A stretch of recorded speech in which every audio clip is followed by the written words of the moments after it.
moi j'aime le foot. Je ne suis pas focalisé sur être sélectionneur des A.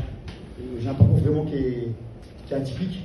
Et honnêtement, quand j'ai entendu qu'il y a une possibilité d'entraîner la Côte d'Ivoire, qui est un grand pays, en plus honnêtement, j'ai joué avec la sélection A des Comores. Et il y a une petite anecdote que je peux vous signaler, c'est que le milieu de terrain des Comores, c'était vraiment un très très bon milieu de terrain.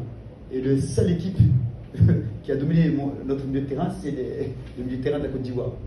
Et je sais que dans ce pays, il y a du talent. Donc quand j'ai vu que j'ai la possibilité de pouvoir essayer, j'y vais entre guillemets, d'essayer d'apporter ma contribution, ce que je peux apporter à cette sélection, j'ai essayé de suite. Parce qu'il y a le talent. Moi, quand j'ai vu le talent, tout de suite, j'ai dit OK. Ensuite, par rapport à votre deuxième question, c'est vrai que par rapport à, j'ai un peu moins de temps, mais une chose est sûre, c'est que dans mon parcours, ce que j'ai appris, c'est surtout quand je suis passé sélectionneur ou sélectionneur adjoint, c'est que dans les sélections, on a très peu de temps pour faire travailler l'équipe. En tant que sélectionneur, on se doit, nous, de sélectionner les meilleures joueuses de ce championnat, de les faire progresser et d'apporter une plus-value avec les joueuses qui viendront de l'extérieur. Voilà, on a vu 6 ou 7 matchs déjà. On a vu des équipes parfois 2 fois pour bien se rendre compte de la qualité des joueuses. On a là, à partir de lundi, un premier rassemblement FIFA où ça va nous permettre de voir les joueuses, de les connaître, de leur exposer aussi ce qu'on veut faire, pour pouvoir aussi voir comment elles s'intègrent dans le groupe, comment elles sont au niveau de leur mentalité, et puis commencer à travailler, ça c'est important. Mais il n'y a pas d'a priori, il n'y a pas de... il n'y a pas d'arrière-pensée. Nous on est très très très motivés.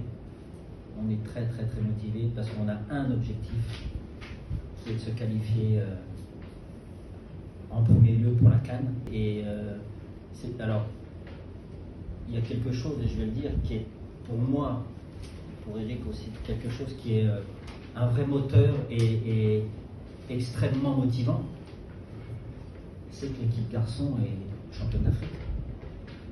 Je veux dire, rien que ça, c'est pour nous un exemple, c'est pour nous un moteur de se dire, nous aussi on a envie d'être, nous aussi on veut y aller, nous aussi on veut montrer à tous ces fans de la Côte d'Ivoire que le foot féminin existe. Rencontrer les clubs, c'est important pour moi, voir un petit peu leur façon leur conception du football des jeunes et du football féminin, et de voir comment on peut ensemble, parce que la DTN, la FIF, elle a besoin des clubs, comme les clubs ont besoin de la FIF, donc on va travailler ensemble pour développer ce secteur-là. Donc là, on a le championnat U15 qui démarre, c'est une très bonne chose.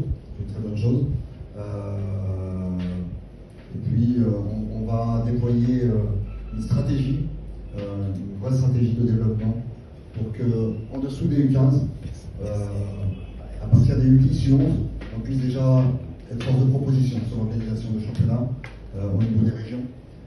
Plutôt, nos jeunes vont commencer à jouer, pas uniquement à s'entraîner, mais à jouer des compétitions. Plutôt, ils vont acquérir de l'expérience et ce sera bénéfique pour le football ivoirien.